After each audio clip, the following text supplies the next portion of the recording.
What's going on, guys? Your boy Amazing. We're back with another video, and in today's video, guys, me going over the upcoming Demonic Beast double drop and half stamina event that's going to be coming out very soon, guys, and why you want to be preparing these speedrun centric teams to be able to clear the fights as fast as possible and grind all your holy relics. Before we actually hop into the video, make sure to subscribe to your boy Amazing. We are on the road to the 50,000 subscribers. If you guys haven't hit that sub button already, man, definitely make sure to. I appreciate all the support on the channel as of late. And with that out of the way, guys, let's hop in and let's discuss why, we're going to be getting this event.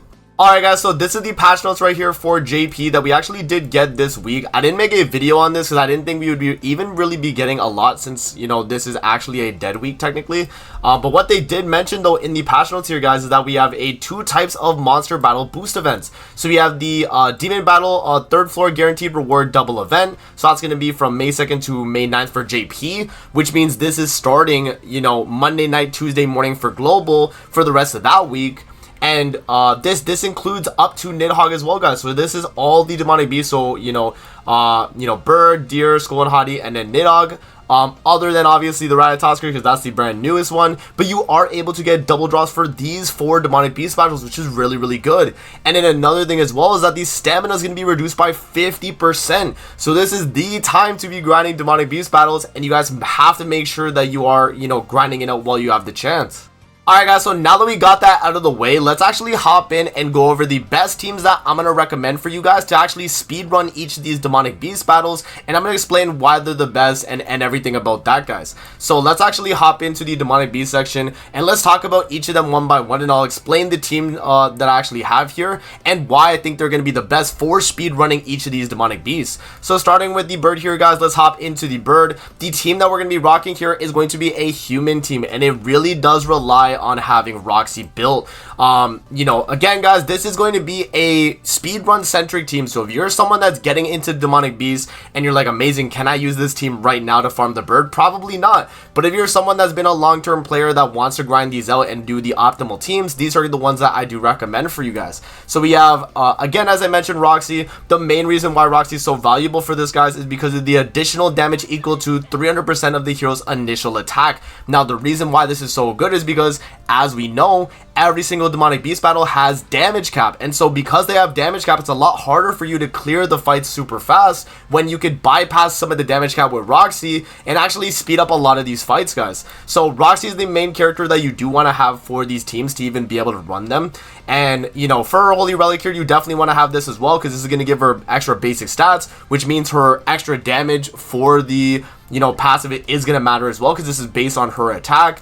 And then also she's going to be getting a ton of critical damage based on the amount of human allies are in the battle. So just a very good character at that, guys. So pretty much the way it works though is every time you use single target skills with a human ally, you get that extra initial damage as well, which is going to be able to let you bypass damage caps with this entire team that we are rocking right here. Now, in terms of the gear and the card sets, guys, this is what the gear is going to be looking like. So attack crit damage on LR Escanor. We are rocking attack crit damage Roxy. We are rocking HP defense on the Chaos Arthur, and then attack crit damage Levi. Now, in terms of substitutes that you guys can run for this team, I do think that, Transcendent Bond is going to be an option instead of Levi. Because I know he is a collab character, even though he was given out for free on the rerun. I do understand that people might not have him, so I do think Transcendent Bond is another option that you can run, considering he has the double single target. That's going to allow you to, still get those crits. And I've had really good success with this team regardless. Like, there's no issues running this team, guys. So I definitely do recommend this. But yeah, I mean, it just depends, right? I do like Levi overall a little bit better, because his damage from his single target is a little bit more consistent than any of Bond's cards that he's able to provide. But again, guys, it's really up to you. At the end of the day, both the teams with either Bond or Levi are going to be able to speedrun very quickly, so I don't think it's going to really matter too much.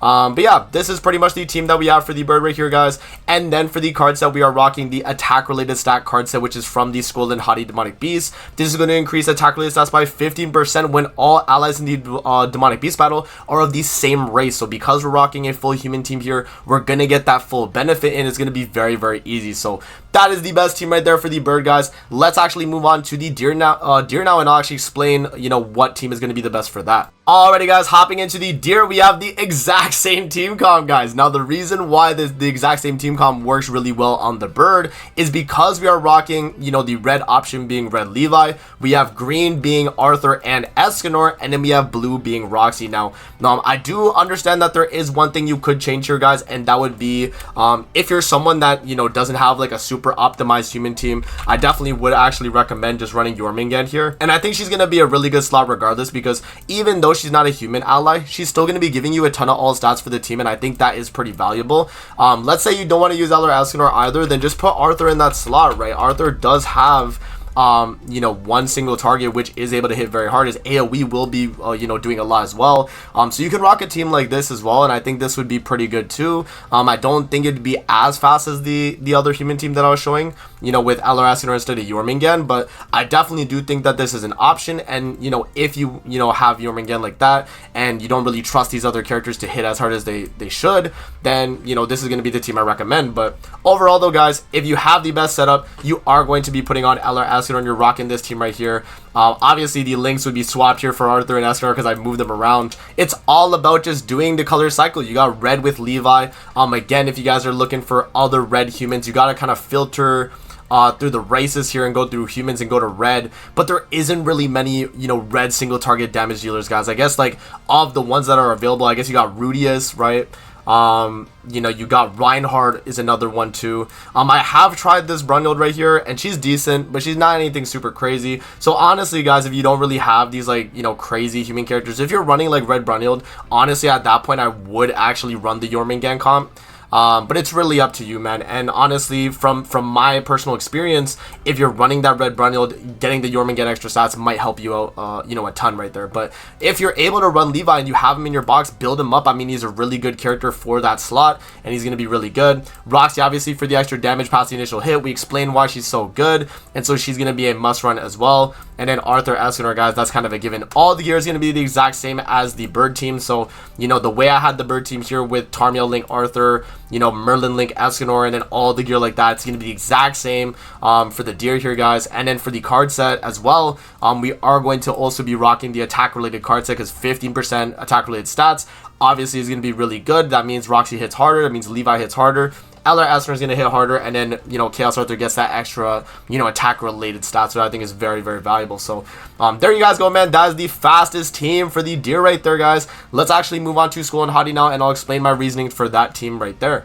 Alrighty, guys, hopping into the Skol and Hati speedrun team, we have the full Ragnarok unknown slash, you know, human team, I guess. I guess this is mainly Ragnarok centric though, guys.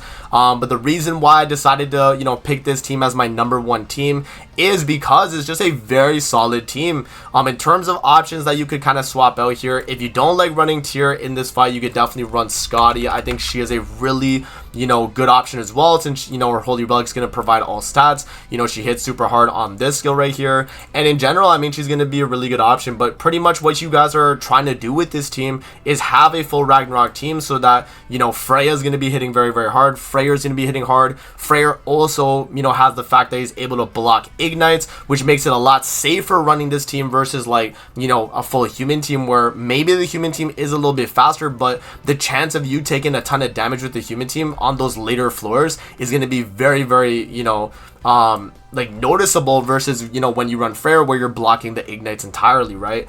So yeah, no, overall though, guys, I would recommend probably this team comp right here, and the main reason is because Freya can actually bypass the final phase with her ultimate. The ultimate from Freya here obviously is going to be the Abyss ultimate, guys, and the way it works is that, let's say I nuke the second phase, if the ultimate actually hits and I do like 2 million damage, the Abyss, if I'm not frozen and going into that final phase of, you know, either floor 1, floor 2, floor 3, the nuke from the Abyss is actually going to kill. So this is a very dupe dependent team, you know, if you're looking for like those super fast clears, and also kind of RNG reliant a little bit, because you kind of have to rely on the fact that, oh, you want to, you know, have Freya not get frozen. So if she does get frozen, it can kind of cut that, but I don't think that necessarily slows this team down, because you have so much damage from Freya. You have so much damage from Freya cards regardless. Tyr is also going to be providing that extra damage, you know, when your attack for your attack. I mean, when your HP is lower, right? So that's obviously going to be a very good effect too. And then Thonar with the attack related stat increase and the lifesteal, you know, with the HP related stats provided, I think it's going to be very good, guys. So that's pretty much the setup right there. In terms of the gear, this is what we're rocking. Attack crit resistance Thonar, though, is my recommendation. And if you're not running tier, like if you decide to run like the Scotty variant, then give red Thonar the Tarmiel link and put her on the left. I do think that is going to be the way to go. But, you know, because you're rocking tier, you know, he is going to auto taunt turn 1. And so having Tarmiel link on him is going to be good. And then, yeah, in terms of the setup, though, guys, attack crit Freyr, attack crit Freya, you know, attack crit tier, or attack crit Scotty, or like, I guess, HP, right? And then attack crit resistance Thonar right there. And then with the card set being the basic stat card set, so we're rocking this one over the attack related card set because we want to be immune to freeze. The freeze on, you know, the floors 2 and floor 3 start to become a little bit annoying, and you can use this card set, you know, to manipulate which character gets frozen or not. And if you have everyone with maximum ultimate move gauge, you're not getting frozen, guys. So that is the idea right there with Skol and Hati, and that is the team that I recommend for, you know, fast speed runs. I do think that the human team option is another you know, viable team, guys, because Thonar is a human, right? So you are able to run that. So let's say you want to do, you know, ultimate Esnor, because he's going to be really good. You know, you have double damage past the initial hit. You have Roxy. You know, you have you have Chaos Arthur. You could have him be the taunt unit, right? Arthur could be a taunt unit. The problem that I see with this team, though, even though it is very fast, guys, is that you're not you know, ignite blocking, so you are going to be taking a lot of damage. You just have to bear that in mind. Like, going in the fight, you're going to take a lot, so this is more of like a min-max setup.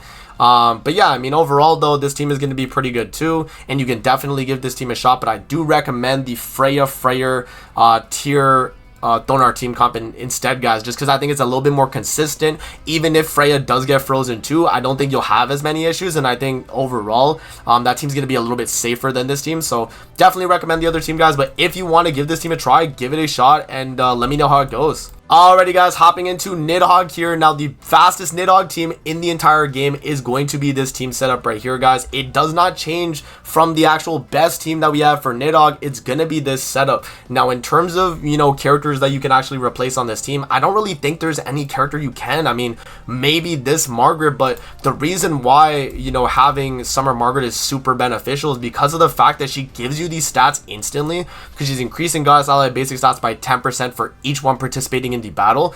That is super valuable, because with Blue Margaret, right, Blue Margaret's a build-up passive, so with her, I actually have to use buff skills every single turn to build up that basic stat. So you start with 8 and you go up all the way to 40%, the exact same amount that the red Margaret's able to get. But because red Margaret gets it, you know, instantly, guys, this allows this team to one phase floor 3, the phase 1, right? Phase 1 of floor 3 is the longest part of Nidhogg, in my opinion, because if you are not able to, you know, instantly beat it on the turn 1, then you're just not going to beat it like as fast, right? And because Margaret's able to provide that extra basic stats, so this team's able to do it, I do actually think that this is going to be the fastest team in the game.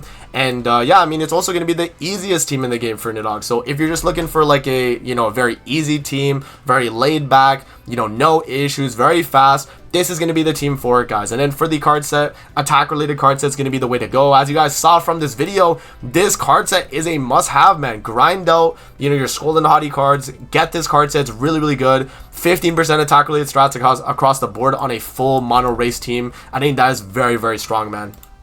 And in terms of the gear sets here, guys, for the min-max setup, if you're like a Mega Will, you know, running attack crit on Margaret's gonna be fine. If you're like someone that like wants to be a little bit more casual about it, HP defense Margaret is a safe bet. But yeah, if you have an attack crit set, I mean, go for it, man. Big damage right there from Margaret. Attack crit Freya is going to be the way to go. Attack crit Mile as well. And then triple defense Liz with the recovery rate rune, so that she is the one that gets targeted over the other characters on the team, guys. That's going to be the mainstay, you know, for this team specifically. So there you guys go, man. Those are my recommendations for the fastest teams that you guys want to be using on each of these demonic beasts during the double drop event next week. Let me know what you guys think in the comment section below, guys, of the teams that I recommend. And let me know if you guys have any other team recommendations that you think are going to be very, very fast during this grinding week that we got coming up for global. But with that out of the way, guys, that's going to be it for the video. Hope you guys did enjoy, and we'll see you guys on the next one, man. Peace out, and have a great rest of your day, guys. See you later, man.